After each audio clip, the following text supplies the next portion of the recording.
Good evening. Welcome to Investigator News, and this is a World War III report and news. And to start the news off with, folks, destroying our environment. Really?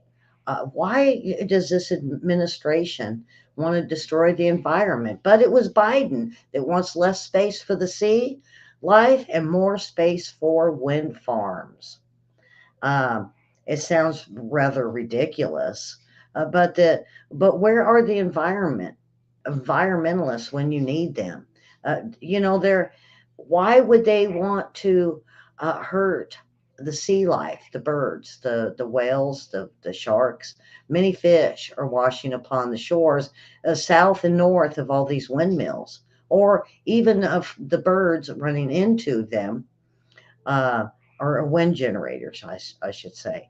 The whales are no longer trending of their deaths that are washing up on shore. They're starting to block them on Instagram, even TikTok.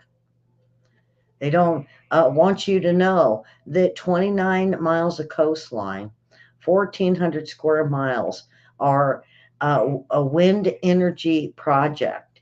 And they want to increase it by triple that, and they are destroying the fish, the sea life as well as the birds, and they're just going out there and cleaning it up, and then onward, and they're going to put another 20, 30, 40, 50 of them up, and they want to go all the way down to the islands past Florida, the Florida Keys. They want to keep going. They want to keep going. They're going to line the whole Atlantic Ocean with it.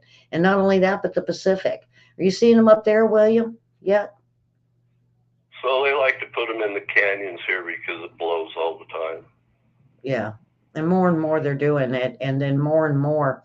I seen a graveyard of wind generators. And it was just a massive amount of piles of parts. The So Microsoft has a wind farm here and so does Amazon to power computer their computer farms, and then they do it all on wind power for free. Yeah. Kills all the migratory birds. And they have to be replaced or fixed or upgraded every 8 years. 10 years they have to be replaced. So, and it's millions of dollars for each one. Um, so, as All they we, really have to do on those is replace the bearing set, but it's like replacing the bearings on a semi truck motor. It's not very easy. yeah. Well, I seen them in California, towards uh, when you would go into the valley towards San Francisco, and there was always some being fixed. There was always repairmen fixing them, always. And when we came across the states, when we moved here, it was the same thing, all the way from the middle of like Sacramento, all the way through the valley, out of California, Arizona, New Mexico, every one of them that we would see, nothing but a row of them. There was always one or two that were not or were stopped and with people on them. I wish they put like little pink or yellow tips on the blades so I don't have to go to the skeet range anymore. So, um, and Karen is in, and she says she's late. Karen, you're never late. As long as you're not late for supper, you're good. Uh, so, William, you've got some articles left over from Monday. I'm gonna let you get off into that, and then we'll go back with about Marines um, cleaning up the base in Afghanistan. So, William, go ahead. So the UN press office came out with their daily report, and they said they don't want to see any more authoritarianism, and they want to see civilian governance. And they said no more oppression like in Niger, And however, climate must be the highest priority. So I'm thinking that's just kind of doublespeak, you know. Yeah. And the UN says it's getting more information from Morocco. And I'm thinking, yeah, it's going to help them. Thousands. And then they're saying that there's 123. They need $123 million to send food to Sudan because of acute hunger there now. So they've gone from very hungry to acute hunger, and then, you know, it's famine. So they're wanting to raise money now for famine. So that's the United Nations. And so Redacted says that the CDC, the Center for Disease Control, has approved a new emergency serum, and they're putting that out in the limelight, out on the front page for, you know, the newspapers and stuff like that. We're going to have to go back to masks and lockdowns and have ankle trackers and, you know, all the stuff like Canada. Anyway, what they're trying to do is hide the rollout of the central bank's digital currency, and that's ramping up into high gear, and the Fed's getting ready to remove cash from circulation. Okay.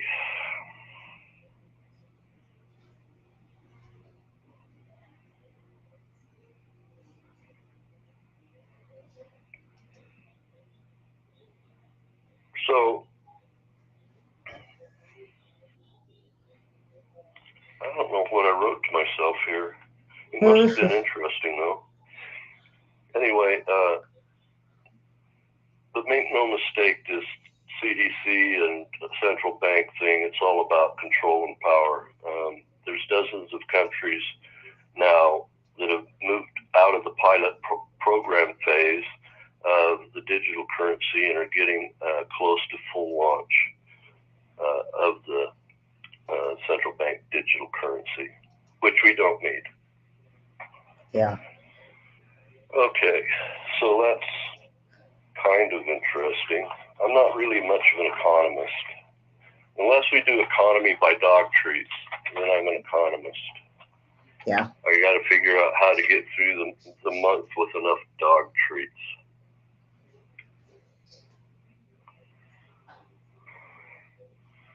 So Redacted said that there's been shelling in Donetsk and that they had elections 2 days ago, and that Ukraine was shelling civilian areas. But my 2 cents is, yes, they are civilian areas, but it's a war zone. I'm just saying, it's a war zone, kids. Anyway,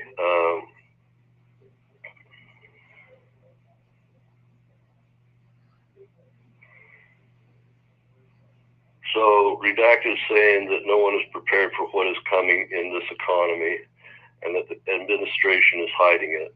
The administration says that inflation is coming down, jobs are being created through Bidenomics and working. Now, you know, the U.S. Park Service hires people from all over the world to fill jobs rather than fill it with U.S. citizens. Did you know that, Elly?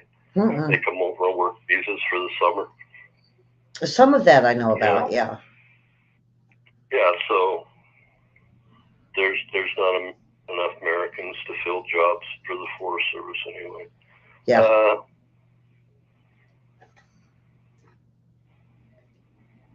So Redacted thinks that the Bidenomics is a bunch of spin, and they believe according to Peter Schiff, that there's something devastating on the way or over the horizon. So, fear. They want you to have fear. Yeah, well, they swore that stuff was going to happen September 11th, that Putin was going to start a war, or Iran was going to start a war, or China was going to strike. And, this is the 12th or 13th. And lo and behold, nothing happened. So they're talking about masks, lockdowns, a new disease, more of the serums, the draft, blah, blah, blah. I can't do the constant fear for no reason. All right. According to Colonel Doug McGregor, journalists are lamenting that there's very little verifiable news coming out of Ukraine. So unless you have reporters on the ground, or that you're reading the obituaries, right? According to Ukrainians, they were having a celebration that was taken offline by Zelensky the other day to, celebrate or mourn the 400,000 dead they now have. Anyway, Zelensky, they came up on the web, and Zelensky quickly took it down. So basically, even in Zelensky's administration, the right hand doesn't know what the left hand's doing. So you got the civilian administration, you've got the military administration, and neither one are talking to each other over there. So that is the information we were able to deduce.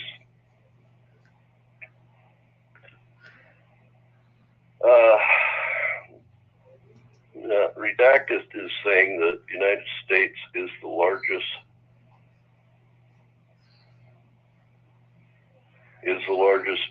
trafficker of children in the world. Children are kidnapped and brought across the Mexico border and then are sold to wealthy Americans.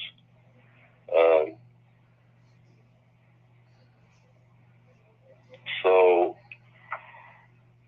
whatever you can imagine, it's worse than you can imagine. I'm just saying. So I'll just move on from that.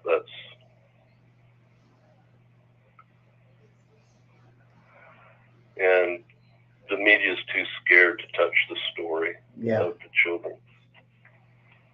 All right.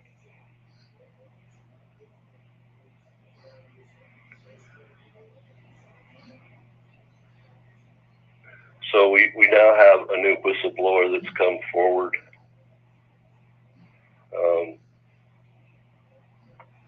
And he says he's the one that's been talking about Walmart buildings being full of children, and that there's a war on at the border between the cartels and the gangs.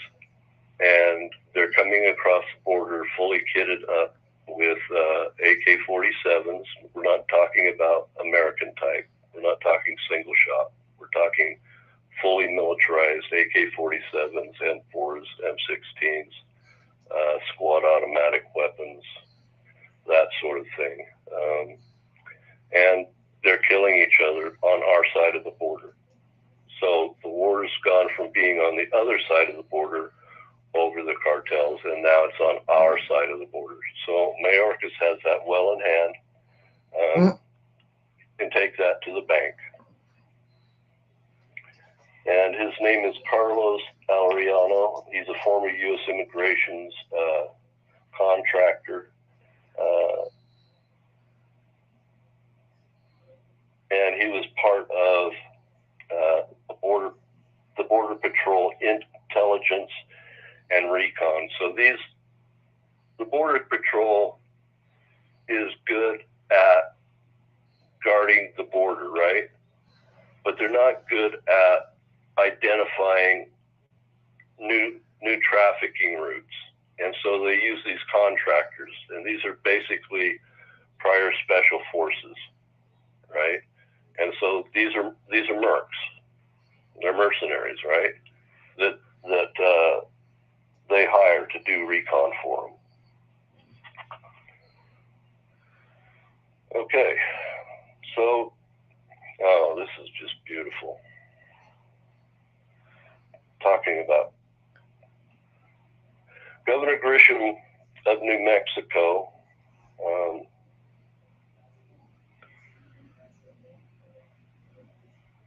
Can I say what I think, Elly? Huh? Can I say what I think about the New Mexico governor? I guess. She's insane. Oh. So, There's a lot of them that we're thinking that way anymore. New York. Look at the one in New York. Yeah.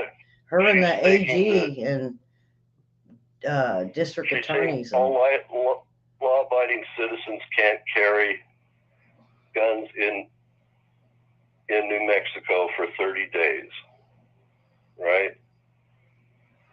And because there was a shooting on the streets, right? But that wasn't a law-abiding citizen that did that. And so she's basically doing group punishment on the people that were obeying the law for the gun law, or for Newsom, I think, is going after the concealed carry.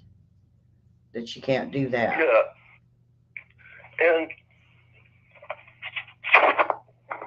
when they talk about a well-regulated militia, right, you have the right to bear arms. Uh-huh. So you're out in the open about it, right? That's well-regulated. If you get a concealed carry permit, then you can carry it concealed. Right. That's well-regulated militia, right? If you come across the border with fully automatic weapons, that's not. She's going after the wrong people. Yeah. She has the same problem that a certain administration has that has an enemy identification problem. You know what gets me, William, is now me and Lee talking over some of the crime rate. If someone goes in with, let's say, an AR-15 into a place to shoot it up, and they look and they see anybody with the gun, those are the first ones they shoot. Well, you see, people don't realize that. We're supplying all the guns to Mexico, right? And they're saying it because they trace the guns back to the United States. But here's what they don't tell you. Only 17% of the guns are traceable in Mexico, and the ones that are traceable come back to the United States. Yeah. So 17% of the guns in Mexico come from the United States, and they're not fully automatic. Yeah. More handguns are out there that the gangs have than... They just omit the fact that, yeah, the guns that they trace 100% come back to the United States. That's because the United States is the only one that tracks serial numbers. Yeah. And that's 17% of the guns in Mexico. So it's just, it's subterfuge. Well, William, what I'm finding out is, she's doing that.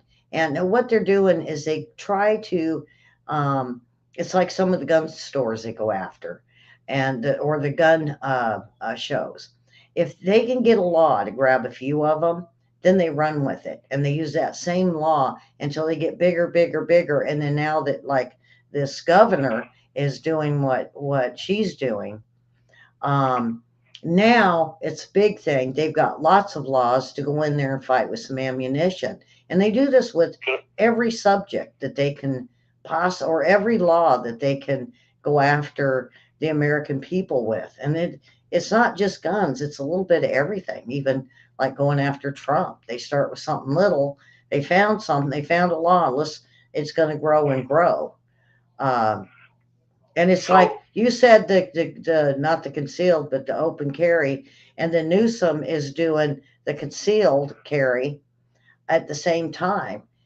They're trying to see what law they can throw against the wall that'll stick. well, it's cowardice. Yeah. So So pick nobody stealing. has the right.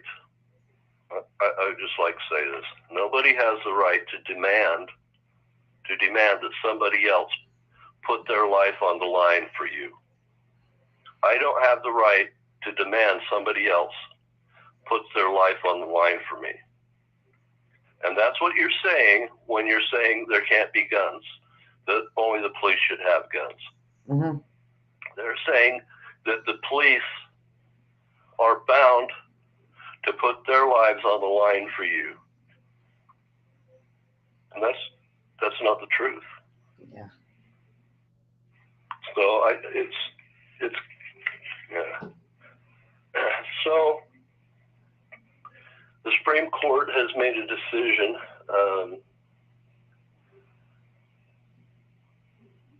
that the enforcement arm of the government, the executive branch, may not demand that social media ban or deplatform speech on any of these social media sites. They can't demand it. They can't intimate it. They can't use a third party to ask for it. They can't engage in threats. So we'll have to see what happens, because they don't follow the Constitution in the first place. Yeah. They believe the Constitution is only valid when things are going good. You know, if something happens that's contrary to normal social order, well, then the Constitution has to go out the window. Mm-hmm. The West was won in the United States against normal social order, and the Constitution didn't go out the window. The Civil War was against normal social order, and elections didn't go out the window. What is this thing, this nemesis that has them so terrified? Okay. The American people is what scares them. They're going to get voted out. Well, what they're afraid of is the well-ordered militia. Now, in Wyoming, in Laramie County, the sheriff there is accepting civilians to help them. They're going to create a posse. So they're deputizing posse to go into these stores and whatnot and watch to make sure people aren't engaging in theft. And if they are, their job is to immediately get on the radio and turn them in and direct the police towards the offender. So they can't arrest them, they can't detain the shoplifter, but they can follow the shoplifter at the same time, direct the police towards them, so that they're able to get these people off the streets quickly. So I thought that was a great idea. All right. The Colorado Attorney General is trying to keep President Trump off the ballot, based on the 14th Amendment. Yeah, and quite a few states are trying that. I think Georgia's trying it too. So you can't take from the people of the United States the right to vote for the person of their choice. And that's what they're trying to do. That's against the Constitution. Mm-hmm. Well, you know, at one point they were taking it they wanted to take it to the Supreme Court to have the right per state to take anybody off of it, off the ballots. And that's where I think the Supreme Court voted it down and told them no, they couldn't do that because there's a So lot of the blue this states is the want to same. do that, William. This is the same attorney general that has people that are coming up out of Colorado that are raiding stores in Wyoming. This is the same governor that has the Air Force Academy in their state. The same governor that has so many people from the 10th Mountain Division and the CIA in the state. It's not a joke, right? And now they all want to be what? They don't want the Constitution? I think not. I think not.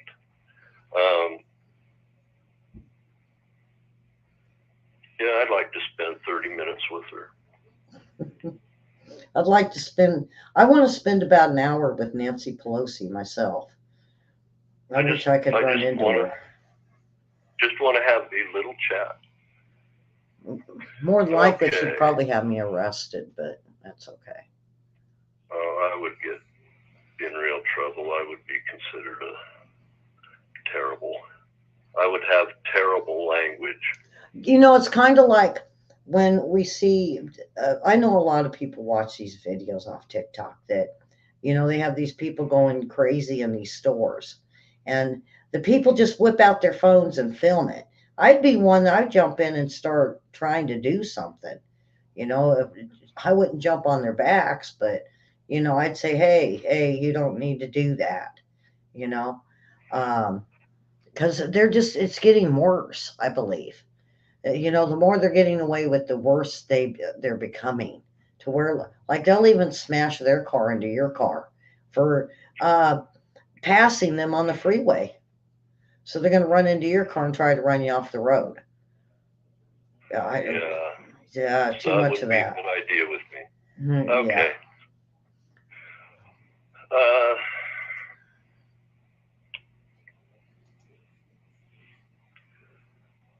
So, we had the 9/11, and what was one of the lessons we got from 9/11? Never let a good crisis go to waste, right?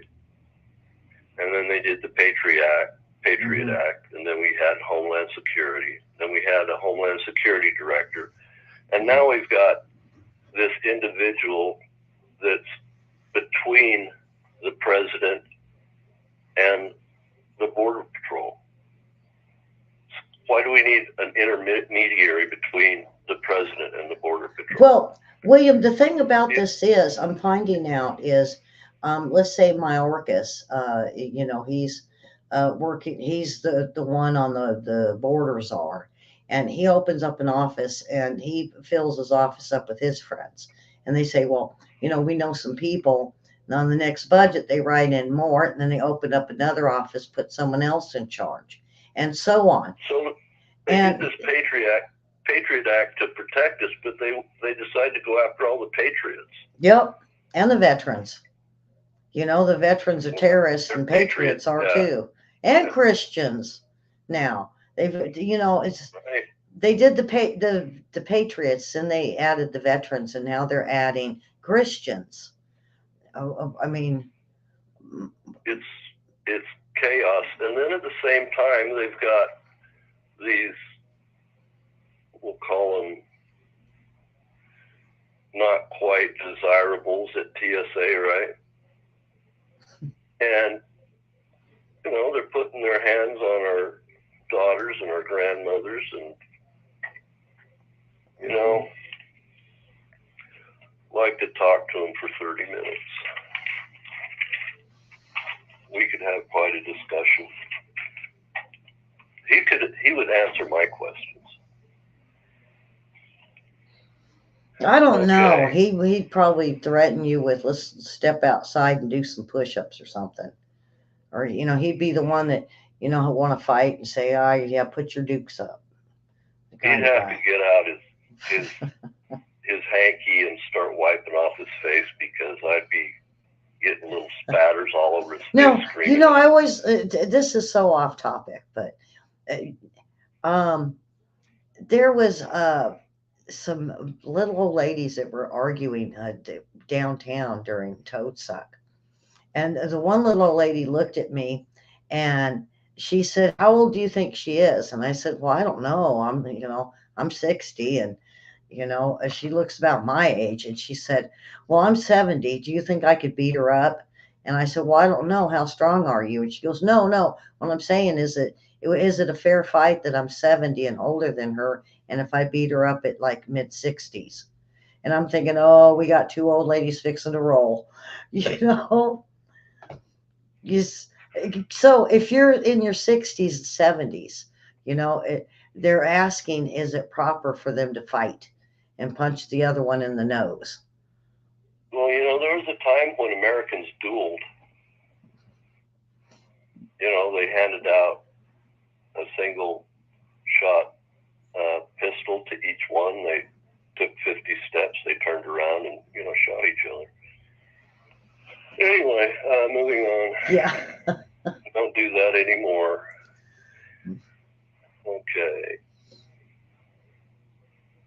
So the former president, Trump, has given a challenge to Rupert Murdoch and Biden because there was a story in the Wall Street Journal saying that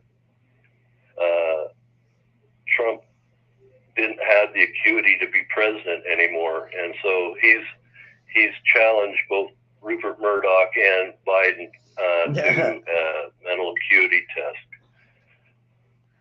Well, they're starting to say, I think they're trying to set it up so if Trump makes it in office, they're going to say, well, if Biden is too old, so is he. Now, I think it was Jim Jones over the weekend, and he said, it's not the age, it's not the age number, it's how you having the ability to have to take control of this office and be a leader and have um, the not only the stamina but the brain power to problem solve very quickly. I mean, if we went to war, is Biden going to wait for his aides to write down all the instructions of what he's going to do and what he's going to say before he could respond? And that's what it seems like it is the age thing is it's not about uh, uh, the age number. It's more of your mental capacity of being able to run a country. And I think that's what even the Democrats. There's a small portion of Democrats that are saying the same thing. He's not mentally able to do this on a spontaneous of like, Russia hit us. Now what? And what's he going to do? I mean, he's probably going to need to. Trump looking at every excuse now, what they're saying today, and this is terrible, okay?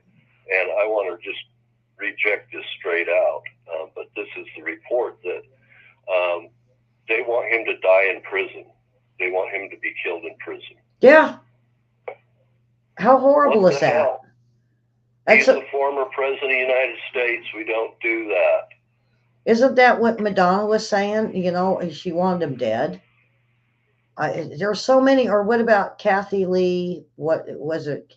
Kathy something that had a picture of just his head. Wow. Oh yeah, Miss Redhead gal. Yeah, Kathy. Kathy. What was her name? Anybody in chat know? I can't remember what her name is. It wasn't very important. Yeah, and she's a nobody now. She ruined herself. So. Yeah, now we've got Romney saying he's not going to run because he's getting too old. He's not going to run because he can't win.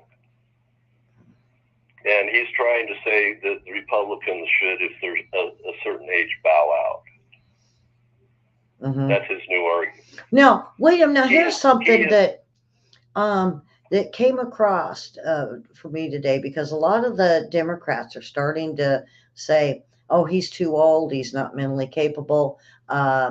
They are fear of what he'll do or not do, and that maybe Camilla would be the better choice. I'm starting to see that maybe they're trying to set this up for him to bow out, resign, or not run for the next election. So they can ultimately place the blame on him. You know what I'm saying? For everything being done that would insinuate other Congress senators or other people that have been a part of this.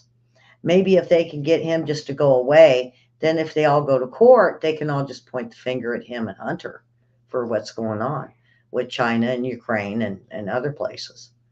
Yeah, I That's know just a that they thought. want to do that, and Griffin. to an extent they would be, to an extent they would be right, but it's the entire administration. I'm sorry, it's not just Biden.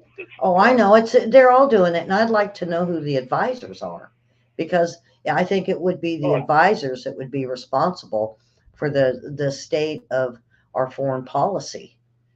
Looks no further than Jake Sullivan. Yeah, well, he's a Hillary lawyer. He's been her new. I'm just saying that he's running the government. Yeah. He and Victoria Nuland. Yep. Now, the president went to Vietnam and made the Good Morning Vietnam joke. Do you know what Good Morning Vietnam was about? It's been so long since I watched it. So that was a military radio show to our troops out in the field. And then he would play popular music for the kids instead of, the big band stuff. The early 60s was a different time, right? It was the time of changing in music and whatnot. Anyway, he made that joke to the North Vietnamese. Yeah. And I'm thinking, they would rather have the big band stuff, guy. Just saying. Then he said that he was in Vietnam to make a trade agreement with Vietnam because he wants to move trade from China to Vietnam, but he doesn't want to move the trade from China to Vietnam. So he's saying I'm being forced. Mm-hmm. And in my mind, I just want to say this: why doesn't he do a trading pact with Japan? They've been good neighbors. Or how about Philippines? Philippines has been good trading partners. Mm-hmm. They haven't been attacking our businessmen. South Korea. Or how about Japan or South Korea? Yeah. Right? That's what I just said, South Korea. Any of them. Yeah. So, what is he doing there?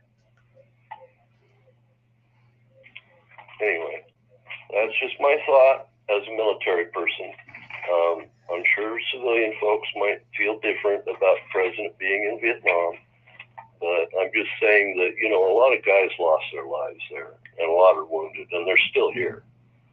And when he goes over there and does that, it's a slap in the face to them. Mm-hmm.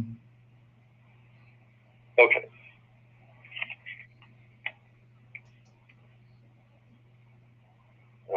Moving down. So, in Ukraine, it turns out they've got a new tank killing trick. So that they used in Robotyne. So what they did is they used cluster munitions to lay down anti-tank mines, okay? But they left a center corridor. So basically what they did is they created a funnel so that when Russia went to move on their position, they could funnel them into a zone of fire. And I guess Russia lost a whole bunch of tanks trying to go into Robotyne because they were set up to just be slaughtered. Yeah. So that's smart. I mean, on behalf of the Ukrainians, but I don't think the Ukrainians are going to go any farther into the Russian territory than Russians are going to come into Ukraine territory if that's the game they're playing. All right. Yeah, it turns out that from what I've been hearing, Russia now has 3 defensive belts. And so Ukraine is taking credit for taking over towns over one of those belts, right? The first belt. But what they're doing is they're going in with their recon forces and taking pictures of themselves that they've taken over it and everything, and then getting out of town as fast as they can before they're destroyed. Mm-hmm. So, no, sorry, that doesn't work. That doesn't count. Sorry, kids. And we've got the whole G20 Mm-hmm. going on, and you guys need to understand that it's about climate Mm-hmm. and digital currency. That's the right. big push right now. All right, Elly, that's what I have. Do you want to go on and talk about our The friends Marines? The Rocket Man, Marines. This one here probably make quite a few upset. And when we left the Afghan airport, on the day that we all left, well, the Taliban were worried about what they were going to leave and the military equipment they were going to leave. And lo and behold, um, we know the disastrous pullout, and it cost the lives of 13 Americans. But now there's a new book out that Biden and the administration made Marines act like janitors and ordered them to clean up the airport so that it was pristine for the Taliban and they would inherit a clean facility. It wasn't just brooming or mopping and tidying up. They forced upon the brave Marines, um, and they could have fled. They should have fled at the same time, but they were forced to do this before we handed the base over. Now, according to what the Marines have said, it was the Karzai International Airport, and they had to leave it pristine for the Taliban. So it was shocking and humiliating for them uh, when they had to line up for days and go through the airport and not only pick up garbage, but to pick up feces. Now, William, I got a hold of a guy that's close over there. And what he has sent me the email back on was that it wasn't just, the garbage and other garbage and clothing and whatever they decide to leave. He said the Afghans were or the Taliban were purposely pooping on the floors, just to watch the Marines and make jokes about it. So that's what we forced them to do. The sewer ditches on the different sides of the airport over there, the Taliban have been killing people and throwing their bodies in the ditch. It's just, when you deal with animals, they act like animals. Yeah. Right? Oh yeah, and they are. I mean, I don't think they have been so well, they've been animals all their life, or not all their life, but all their military uh terrorist lives. All of history, they have been animals. Yeah. For all of recorded history, they have been animals. They're animals. Yeah. And we were talking about Mayorkas and everything. The question to Mayorkas now is, and the DHS Inspector General, is 177,000 illegal aliens released in the U.S. have disappeared. And that's not the worst part. They were given, or some of the migrants that were questionable, that ended up with false names, that were supposed to report back for court, are not showing up. So they said there's close to uh, 270,000 illegal. I know where they are. They're in New York. They moved in next door to me. Well, I got some 2 houses down, Venezuela. None of them speak English. Nope. English? No. No. So And they said ICE must be able to locate these migrants to enforce immigration laws, including arrest of or remove these that are known terrorists. But now the since the State Department and Mayorkas and Homeland Security and DHS are supposed to keep a list of who they are, where they're going. But that's not the illegal aliens that slip through our border.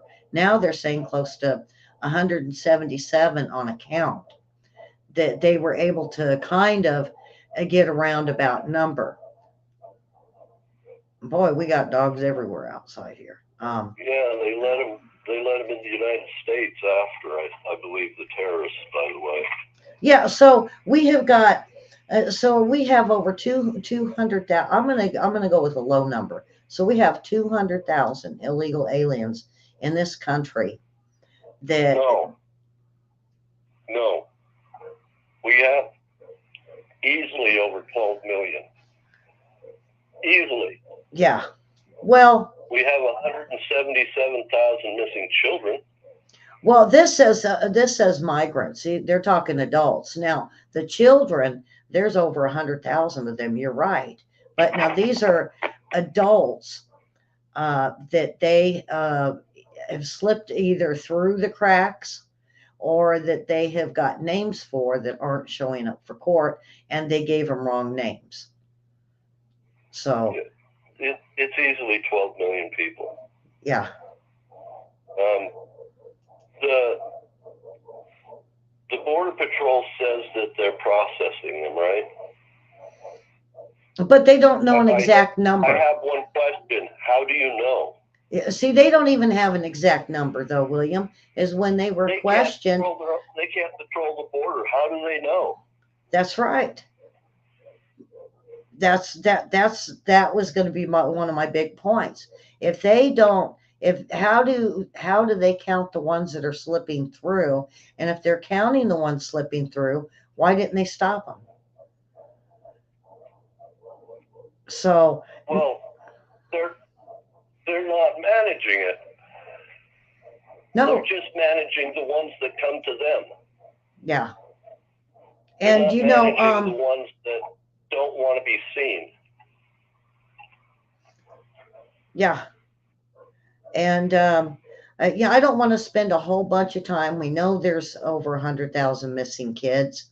It's being said it's going through Catholic Charities, and then they disappear. They don't know. Some are going to the Walmarts that have set up for the children and families. But now they're now admitting to the 177,000, but it's far more. Like you said, 12 mil come into this country, and over half of them, I'm going to say at least half of that amount have slipped through that we weren't able to count. Million. It's easily 20 million since Obama. Yeah. Susan said they don't count anymore. So, now North Korea, folks, this one here got me. And it's only because a couple weeks ago I heard on MSNBC and NBC that North Korea can launch a nuclear weapon off these subs. And the new subs. And I was like, whoa. And so I was kind of looking around, and today I found one at themilitary.com that said, but there's doubts. And then I got to reading the article, folks, and they're showing a submarine from 2019 while it was under construction at the time. And they said they were going to convert on an existing Romeo class submarine. Well, they're showing an old submarine, but they're not saying if they actually had the nuclear weapons on there. So we're looking at. Go ahead, William. So I looked into this, and yeah, they're converting. They want to convert that submarine with 1950s technology. Okay, so they're in the process of converting the sub with 1950s technology. They have added on the back of it a doghouse with 10 tubes, 2 small tubes, 8 large tubes. Okay? Now, I'd like the viewers to understand this. If he was to take his sub and come to the surface out in the open ocean like he was going to launch, if he ever opened those doors, that sub would be sunk. Mm-hmm. You can't launch an ICBM or a missile above water. You will be destroyed. If the United States launches a missile from a submarine above water and another nation sees it, they will destroy it. Mm-hmm. Yeah, Okay. of course. That's what they're waiting on, is the peak now, above the water. Now, launching a missile, whether it's a cruise missile or an intercontinental missile from a submarine, is not an easy task because you have to launch it underwater. He doesn't have that technology yet. I'm sure of it. Now, I backtracked that whole article, and it turns out it's from a reporter from API in Dubai. So why are we sponging up this article out of Dubai? I don't get it. Yeah. Are they trying to do a solid for Rocket Man because they're going into BRICS? I'm just curious. None of it makes sense. So if I were to weld a doghouse on the back of the submarine so it looked like I had some tubes, what would it mean in reality unless I could demonstrate it? Yeah. I think there's doubts. I agree that I doubt. I think they're like you said, in the process. But I think it might speed it up with them with BRICS and with him meeting with Russia and Xi Jinping. I believe it could be sped up and could become a reality, but not. It's going to take years. It's going to take years before they could do that, I believe. Right. So I agree they're trying to go in that direction, and they would love to have that capacity. They would love to have it, but I'm agreeing with the doubts that I doubt they have anything like that they're claiming. The weapons they show in their parades would not fit in a submarine. Bingo. That's right. That's right. They're not miniaturized enough. So, the way I started this whole thing was MSNBC and NBC is promoting that, yes, they have them. So it just really shows you that they're trying the scare tactics on their viewers to get them, North Korea. And it's not, North Korea. How about we worry about China and Taiwan and the wars happening? Oh, I would worry more about Iran than I would North Korea. In their defense, they don't have reporters anymore, right? Yeah. They have commentators. Yeah. So they run a search every day for nuclear before they put their stories together. That popped up. Hey, they're civilians, right? They don't know the nuclear science from. They're not military people. The difference between that and how to make chicken feed. I mean, seriously, the two technologies would be outside their scope of understanding in the first place. So take it as a grain of salt. Whenever you hear nuclear, the word nuclear, from any of the main street press, and keep in mind they are running a government-funded PSYOP against the United States, U.S. people, regardless of what Congress has said, right? When you hear nuclear from them, just set it aside. Go to NORAD's website. Go to the Air War College or the Navy War College and go to their websites and look on them. Get real information. Don't get it from an API reporter that was paid something in Dubai to put this out on the world press on the web. Just don't buy into it. Yeah. So, I want to move on with this because this one here kind of, and I read over the article quite a few times about Zelensky's veiled to threat to destabilize Europe if weapons flow is curtailed. And not only that, but then I talked to my reporters over there, and Zelensky wants troops on the border for protection. Now, he said the West didn't provide enough weapons in a timely fashion, and that it should have been way before.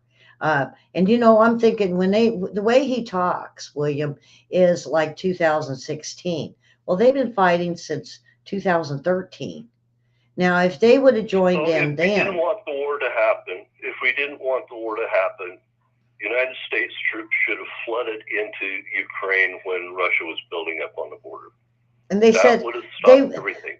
They said then they would have been ready to be able to fight, and they said they should have got more fighting vehicles and other kinds of weapons, and the weapons that were promised didn't immediately get there, and that they had to wait just on tanks. The only way to stop that war is stop it before it starts, and Biden decided to take a path. Yeah. He decided to take a path, and Zelensky's upset now that he's not getting things as quickly as he wants. Well, yeah, those are the most technological weapons on the planet. What does he expect? Just hand over everything so that our Russian friends can study it?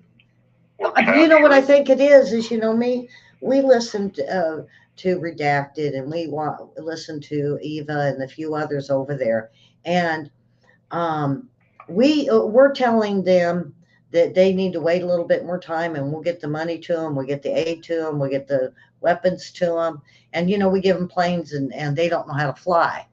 And so Zelensky's claiming that everything we've given them has been nothing that they could really use as something that they have to be trained for, and that they're highly technical and they can't repair them. And you know what it sounds like to me is it's finally Zelensky has to say they're losing the war, and he's going to blame NATO for it.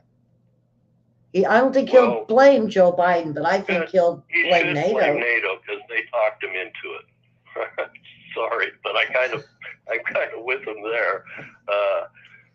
Most of the NATO members that talked him into it don't pay their fair share into NATO and defense. Well, see, that's what Trump complained about. They're never paid their fair share. And, now Zelensky is, I mentioned, I believe, yesterday about they were making the men that fled Ukraine and went to Poland and Germany, we need them back. Now they have to fight.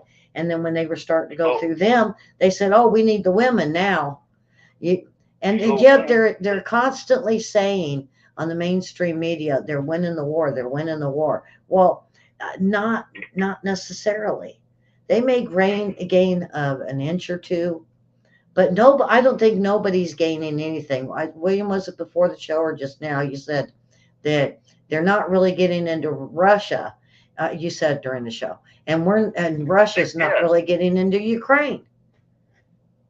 It's a standstill. Well, Russia they've got enough forces they could overwhelm Ukraine if they decided to actually go to war instead of just having this police action, right? Mm-hmm.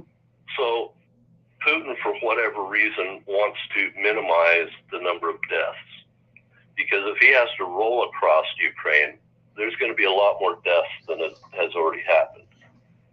And the whole article is saying they're going to go after Europe. And, Zelensky now threatening that Ukraine refugees will attack Europe. If it doesn't keep the gravy train running, he's going to get So, angry. So he says, I'm winning, send more weapons, but Poland, I want you to arrest my men and send them back across the border so I can put them on the front line. Yeah.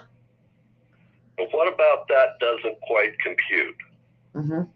Why would you need to arrest people in a second country if you're winning a war in the first place? That's right. That's right. So they're not. And so as the we're fact seeing is this, they aren't.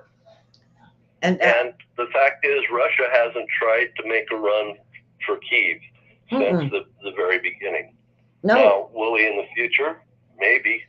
But I'm going to say probably because of Chernobyl and Kyiv that he was taking care of for the Ukrainians, because Chernobyl being up around that area.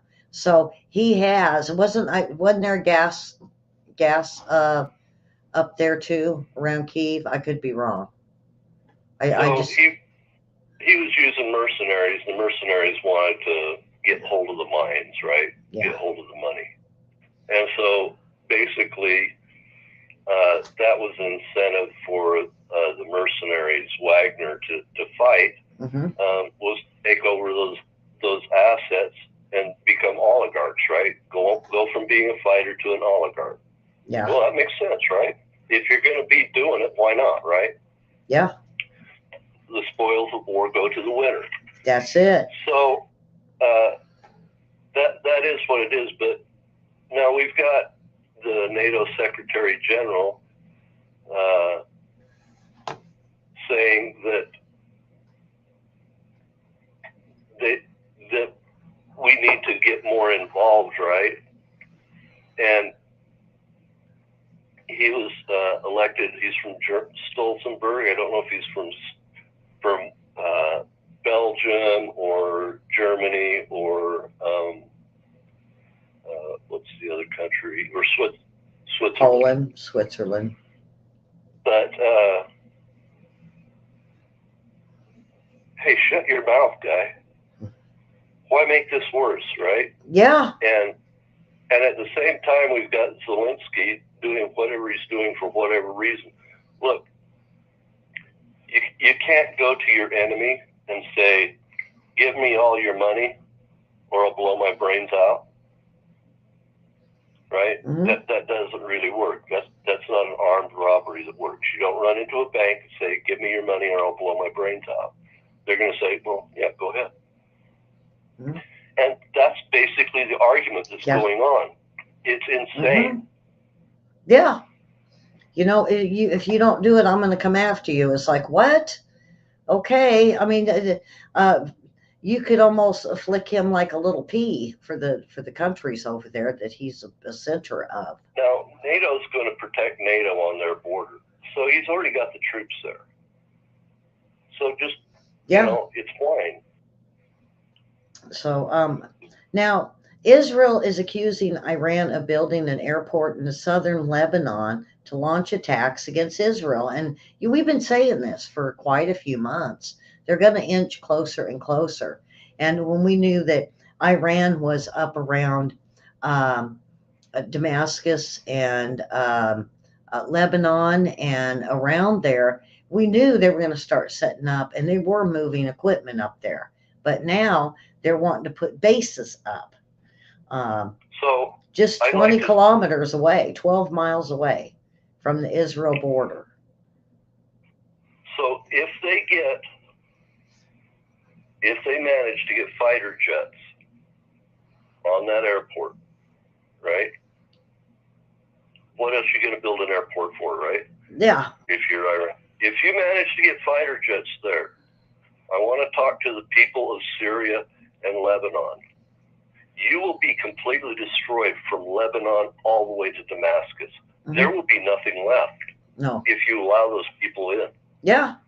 And you know, they're saying flying the militant, let's see, it says the Iranian national flag and the flag of Lebanon's Hezbollah group are seen at this base. So you're right. I mean, in between Hezbollah, Iran, and then the Hamas and other militants, there won't be nothing left between the two. the civilians will be destroyed. Yeah. They'll drop everything. They're not going to go in and go, you know, the United States will go into another country and they will go door to door, house to house. That's not the way Israel fights. They'll blow your house down. If there's shots coming from that zone, they'll just level it. And these people will keep falling back through those civilian areas, and they'll just keep it leveled. Yeah. Until they're finally all dead. Have to come out in the open. Hamas and the militant Palestinians are always known that to always push the launchers into the middle of a residential area, because then they don't think that Israel or anybody else would fire back, seeing it's a residential area. And what they don't understand is it's fired, they block, and it's automatically fired to that spot. So those are firecrackers.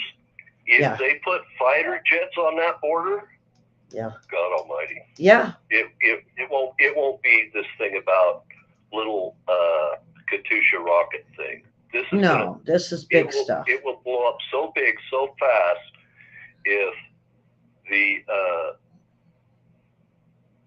Israeli Air Force has to protect the north of Israel, they will protect it in a very, very big way. Oh yeah. Now, when they have a Palestinian problem on their border, okay, that's just unrest. They let people through the gates all the time to do business and work in Israel. All right, and they have a small group of people that use terrorism in residential areas that they have to go destroy. They go after them by individual. They don't do group destruction, right? But when it comes to Lebanon and Syria, that's not the same. No. The Palestinians were always in the Holy Land right there. Yeah, that's right. Israel has no concern whatsoever about Lebanon and southern Syria. They're constantly a problem, and if they get the excuse, and if Iran does what Iran is going to do, they get the excuse, they'll level it. So they don't have to deal with it for another 20 years. Yeah. So if I was in Damascus and if I was in Lebanon, I would not let those people on my soil, because you're going to lose everything you've worked for the last 50 years. It's going to be gone. Yeah. And now back to North Korea. Boy, North Korea is big time today. We know Kim Jong-un's over there meeting with Putin, and they had William. They said they had the longest handshake of two leaders ever in history today. No, boy, what's that tell you? I don't know. So, maybe they're BFF. Kim Jong-un has a huge group under arms, okay? They're not particularly well armed, but he has a huge army. He's got 4 million men under arms. Russia on the east, in Kamchatka and the other naval bases they have in the Far East, they could easily be overrun by an expansionist North Korea that got angry. So I'm sure these two guys are going to show mutual respect to each other. Yeah. And we should expect that, because Russia it's got a problem on the west. It doesn't need a problem in the east to go along with it. And the American people should expect. I don't know. Even if you have no military background, that it's an arms deal that's happening. I haven't found anybody yet that says, "Well, I don't know why Kim's over there. I don't know why the president's Kim's over there because Russia's flush with grain right now, and Kim's country's starving, and Kim's flush with weapons. Yep, that's it. Light weapons. So light weapons are going to come come west, and food's going to go east. And Yeah. the Oriental Express will be a busy rail line for a little while. And I think that's the same thing that China worked out too for the same thing. And also, Africa jumped on board. Quite a few of these third world nations jumped on BRICS um, over their summit. And I think it's because of the grain deals or food. And not only that, but now everybody's looking to have their own military, but they're a nuclear power. That's what's Well, scary. everybody wants to have at least a civilian nuclear agency in their country. Okay, that makes you number one.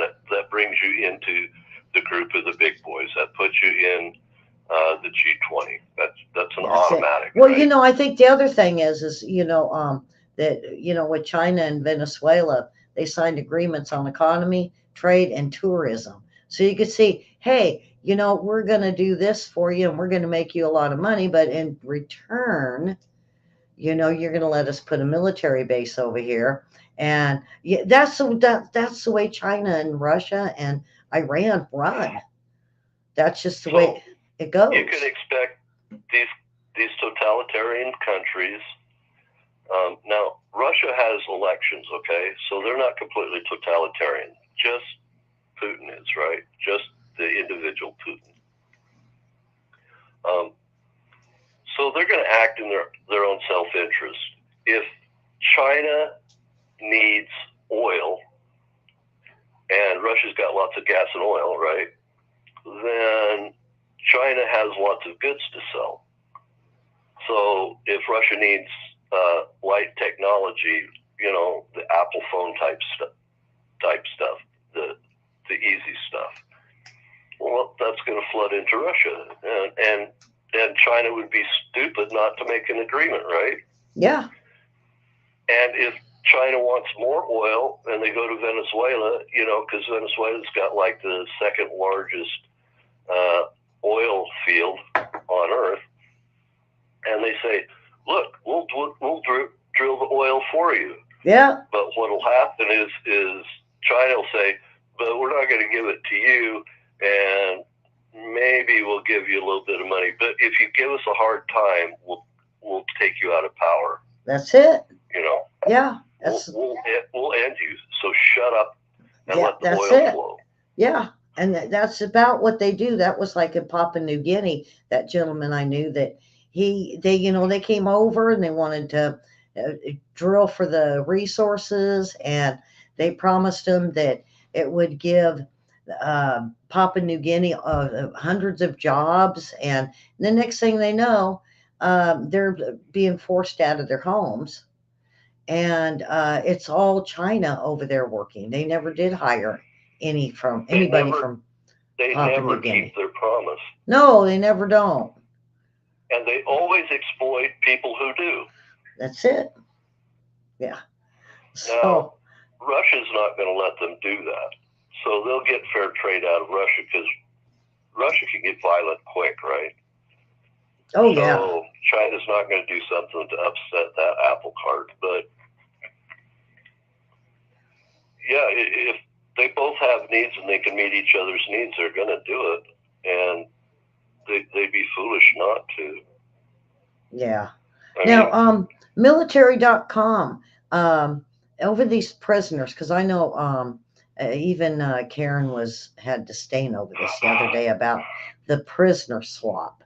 But okay, we're gonna William. It's always been swap for the prisoners. Now all of a sudden there's this money. If you want prisoners to come out of Iran, you got to pay. If you want prisoners to come out of Iran, you send a volley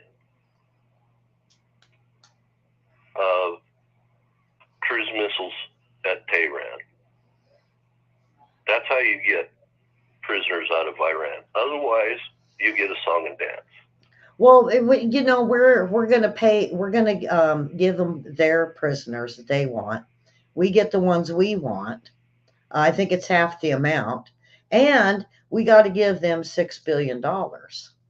It's always that. If the president of the United States sends al-Zawahiri back to the Middle East, it will be the end of his presidency.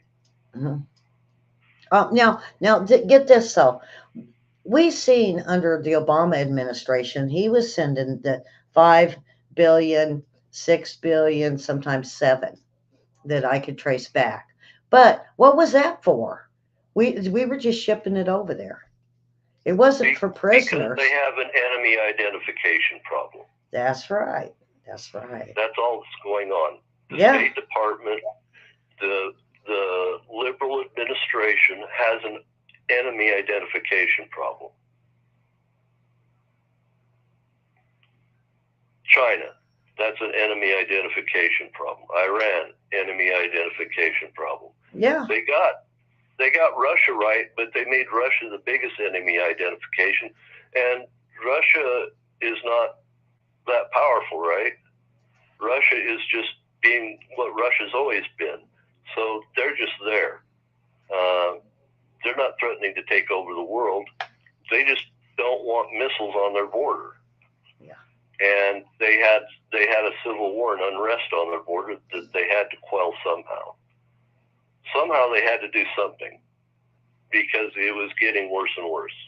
More and more people were dying. I don't think this was the way to do it.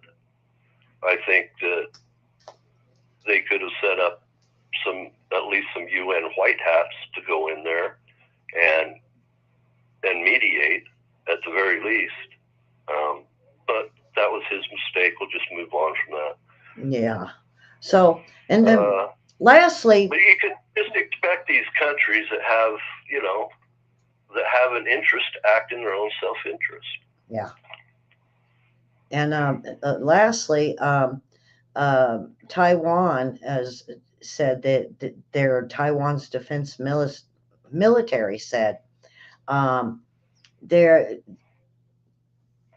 China is using these newly built islands, and they said now one of the closest one, they spotted 22 Chinese warplanes, 20 warships near the island over the last 24 hours.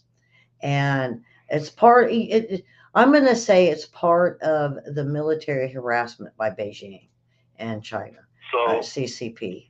That's what I think this is. My opinion is, if we continue with these weak administrations, we're not going to have the top end chips we want. No. Because Taiwan's going to be gone. Yeah. Just saying that to everybody.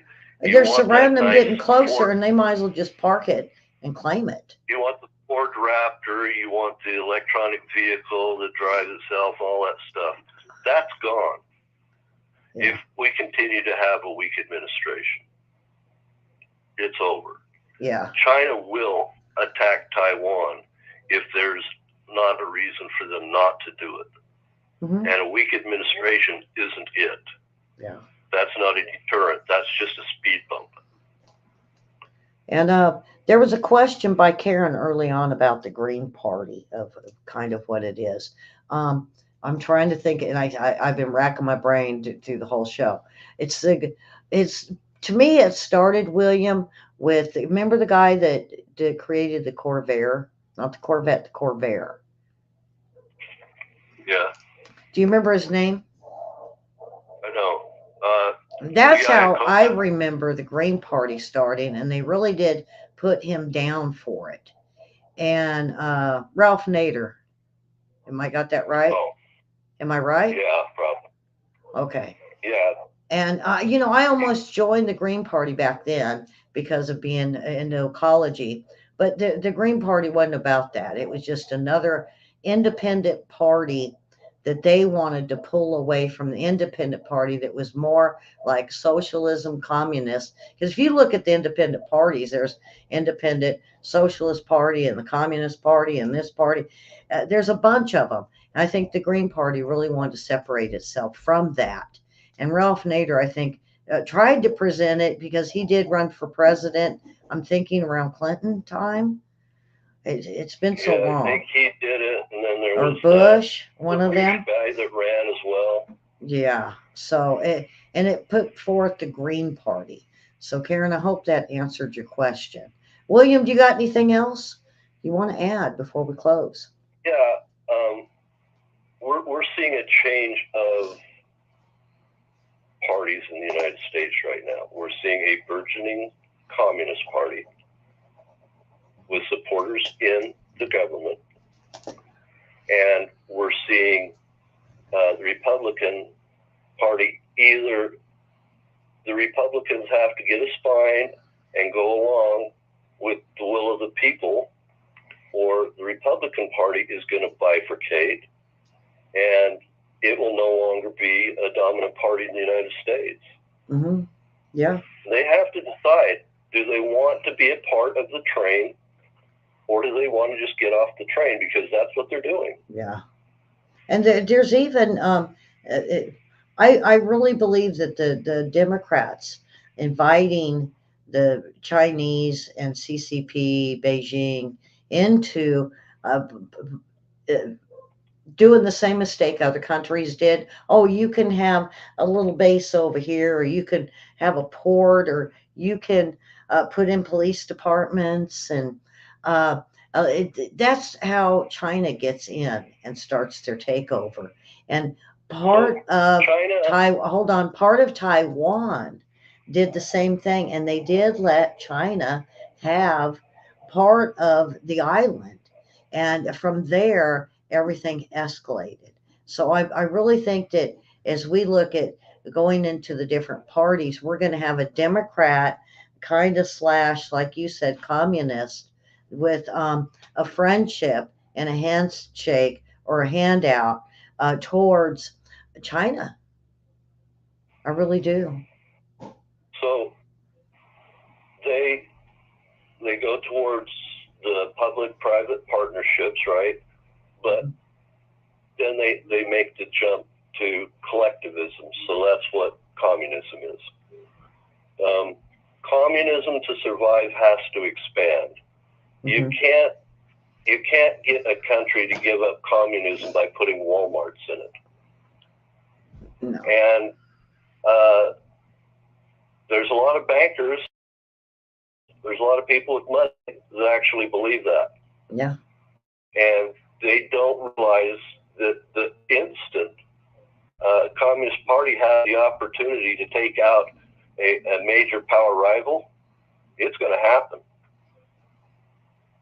They have to. They don't really have a choice if they want to survive as a communist system, or they will collapse like the Soviet system did. Okay. And Well, it'll be ugly. yeah. It's going to get ugly before. I'm going to say it. I don't think it's going to be so bad on this next election, but by the following one, I think there's going to be a war of the parties, and it's going to be. If we start spilling blood with the Chinese, the people who have decided that trading money with China will be seen as traitors. Yeah, I think that's why they're I trying don't think to. they realize that. Once Yeah. blood starts getting spilled, American blood starts getting spilled, they're going to be ostracized. Yeah. Oh yeah, and that's the oddly enough that Ukraine is going to be an asylum for political party or political asylum, huh? So, okay, William, I want to close this out, and everybody come on back tomorrow night with me and Lee. Me and Lee's got a bunch, just like me and William tonight had a bunch of topics. Me and Lee's got quite a bit for tomorrow night. Uh, We can talk about Japan next time. yeah, there you go. Because big time on, or William, if even you got to bring it up on Monday to do a good full report on Japan, you might even go for that for Monday. Sure. So, and that way you won't have me poking at you. Well, thanks for the opportunity to help out, Elly. Oh yeah. Well, you're the host with the most. So Because without you in World War III, I would be struggling with it. But I'm getting better, and I'm digging deeper, and with Ava and my reporters around the world, they're really helping me out on this and giving me the info I need. So, okay, everyone, you guys have a wonderful Wednesday. You even heard William on the last one. I said about filling the churches on a Wednesday. It's usually family night. Uh, Churches are the single best way to create support, even with people that don't have your political leanings, to move them towards civility. And if you can do that in any way, it is in your benefit and costs you very little. yeah. Hmm. That's right. And it's much more effective than spilling blood and courts and all the other stuff. It's best if people will go to church and pray together and study together. They'll go and protect their community together Hmm. through political power, not through violence, right? That's right. And anything we can do that's more peaceful and less angry, it's not only good for the community, it's good for us, and it's good for the nation. Yeah. And you don't have to be all the way to your idea of God either. What's important is you're heading in the right direction, because we all fall short, right? So if you get headed in the right direction and get other people heading in the right direction with you, everybody benefits. And the way you do that is you show up.